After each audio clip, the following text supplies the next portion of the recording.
की, तो डिमांड जो है वो राइट साइड पे शिफ्ट होगी, क्योंकि इंटरेस्ट रेट जो है वो दो तरह का है, सेविंग रेट और दूसरा है deposit rate, sorry borrowing rate. Borrowing rate,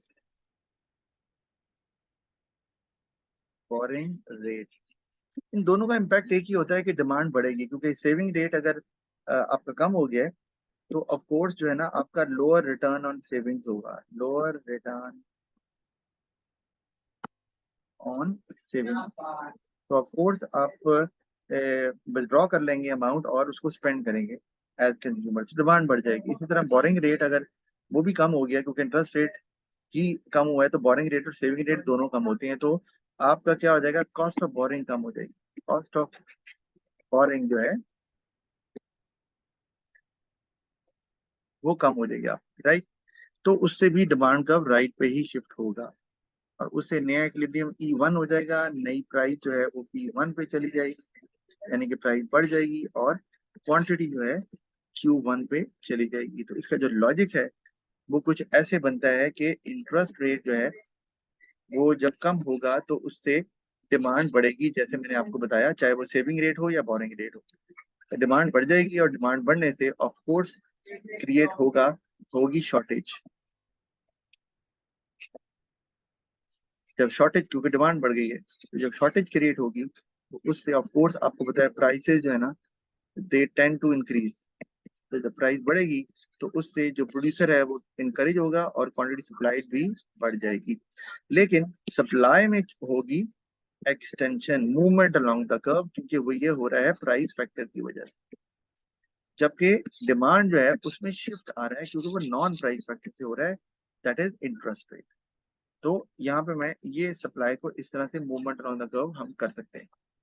तो नीचे क्वांटिटी बढ़ रही है तो डिमांड सप्लाई दोनों बढ़ रही है, but demand is changing because of non-price factor, whereas supply is extending because of price factor.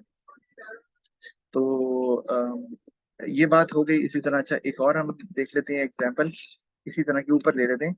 मैं अगर अब यहाँ पे दो ले लेता हूँ, मैं कहता हूँ कि टेक्नोलॉजी इम्प्रूव,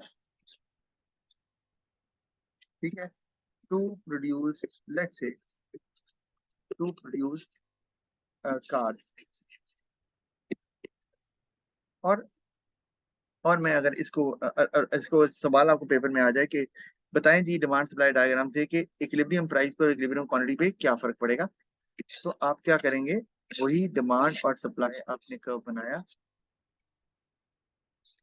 और प्राइस जो है वो ये क्वांटिटी ये इक्विलिब्रियम। तो ऑब्वियसली टेक्नोलॉजी इंप्रूव कर रही है और वो ज्यादा एफिशिएंट है अगर, तो सप्लाई बढ़ जाएगी कार की, ठीक है। और ओवरऑल क्या हो रहा है जी, इक्विलिब्रियम प्राइस जो है वो कम हो रही है और जो क्वांटिटी है इक्विलिब्रियम की वो ज्यादा हो रही है, राइट। इसका जो लॉजिक है वो क्या है कि जब टेक्नोलॉजी इंप्रूव कर गई तो उससे सप्लाई जो है वो आपकी बढ़ गई, और ये चूंकि नॉन प्राइस फैक्टर है तो सप्लाई में तो शिफ्ट आना है, लेकिन सप्लाई के बढ़ने से एक सरप्लस क्रिएट हो जाएगा और इस सरप्लस की वजह से जो प्राइसेस हैं वो डाउनवर्ड जाएंगे और प्राइसेस के डाउनवर्ड जाने से जो डिमांड है वो बढ़ना शुरू हो जाएगी।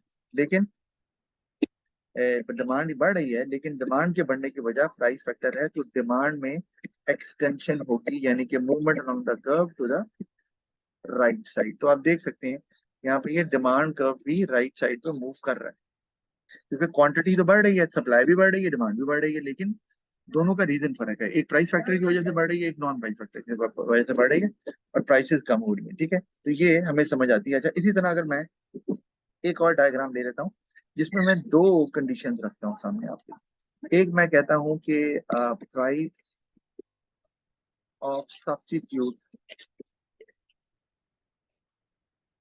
प्राइस ऑफ सब्स्टिट्यूट कम हो गई किसी प्रोडक्ट की, जिसकी हम यहाँ पे डिमांड सप्लाई डायग्राम बना रहे हैं, उसके जो सब्स्टिट्यूट है उसकी प्राइस कम हो गई, ठीक है जी। ये क्लिप में। और दूसरी तरफ क्या हुआ कि जो इनडायरेक्ट टैक्सेस हैं, इनडायरेक्ट टैक्सेस, उनको क्या हुआ कि इनडायरेक्ट टैक्सेस जो है ना वो आप कह लें कि प्राइस सब्स्टिट्यूट जो है ना वो अगर कम हो गई है तो उसका इम्पैक्ट किस पे आएगा, पहले ये बात कर लेते हैं। प्राइस सब्स्टिट्यूट अगर कम हुआ है तो उसका इम्पैक्ट डिमांड पे आएगा, राइट। और वो क्या आएगा, डिमांड कम हो जाएगी इसकी, क्योंकि लोग सब्स्टिट्यूट लेना शुरू कर देंगे ना, वो सस्ती हो गई है। तो एक तो ये बात हो गई। अच्छा, दूसरा इनडायरेक्ट टैक्सेस जो है ना, अब इनकी बात कर लेते हैं। तो इनडायरेक्ट टैक्सेस आपके बढ़ जाते हैं अगर, तो वो सप्लाई को लेफ्ट पे लेके जाते हैं ना इनडायरेक्ट टैक्सेस।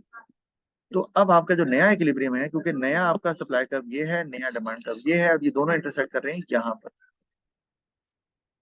तो आपको नजर क्या आ रहा है कि क्यों क्वांटिटी कम हो गई है, प्राइस वही की वही है। उसकी वजह क्या है? वजह ये है, क्या आप मुझे ये बताएं कि अगर ये एक ऑब्जेक्ट है, एक यहाँ से फोर्स लग रही है, यहाँ से फोर्स लग रही है, और दोनों जो फोर्सेज हैं जो अपोजिट डायरेक्शन में लग रही हैं वो इक्वल हैं, तो क्या ऑब्जेक्ट मूव करेगा? Object, it won't move, right. जो ऑब्जेक्ट है वो मूव नहीं करेगा।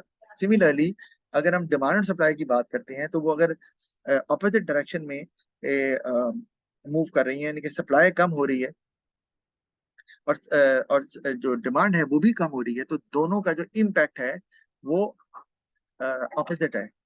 मतलब सप्लाई के कम होने से प्राइस बढ़ती है, लेकिन डिमांड के कम होने से, मैं आपको बता दूं, सप्लाई के कम होने से प्राइस जो है वो बढ़ती है, और डिमांड के कम होने से प्राइस कम होती है। ठीक है, तो ये ऑपोजिट डायरेक्शन में प्राइस को मूव करेंगे, सप्लाई और डिमांड जो चेंज हो रहा है। तो अगर इनका, इनकी जो फोर्स है, इनको मार्केट फोर्सेस बोलते हैं ना, डिमांड सप्लाई को मार्केट फोर्सेस।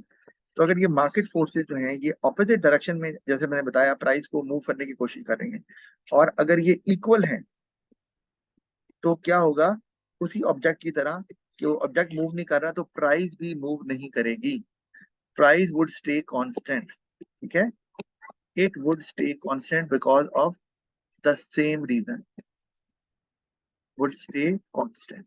लेकिन ये हर दफा जरूरी नहीं है। ठीक है, इसको हम अगले लेसन में देखेंगे कि क्या प्राइस चेंज भी हो सकती है अगर डिमांड सप्लाई शिफ्ट हो रही है इकट्ठे। तो इसको हम अगली क्लास में देखेंगे।